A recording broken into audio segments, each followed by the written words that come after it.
Ayan oh, daming bunga. Oh. So, parang ang sarap-sarap niyang kainin, 'di ba? Ayan oh, sipag niya palagi yearly nagbubunga siya. So, balak ko sana itong hukayin para gawing halaman sa bahay.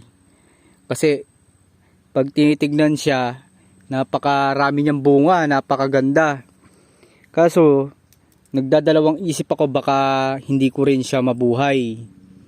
So, ang kapal ng bunga niya oh. Oh. Ito raw yung arsip manok. Ito, matamis daw to eh. Ito hinog. Ito guys. Matamis nga. Kinakain daw to, guys. Daming bunga oh. Oh, ayan oh. Oh.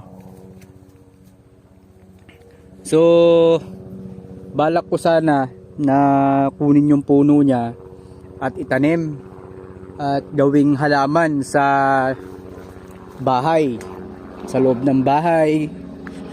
Pero siguro mas maganda kung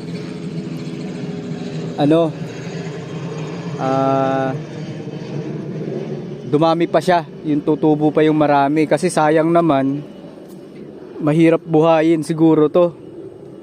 Kailangan siguro nito sa matubig.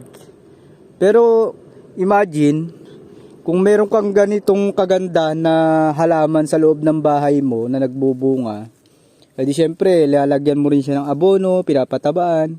Di ba ang ganda? Oh, ayan oh, ang ganda, ang dami ng bunga niya talaga, guys. Oh, ayan oh, kakaiba, di ba? Nakakaagaw ng pansin kasi ayan oh, tingnan mo oh. Ganda ng pagkaka niya.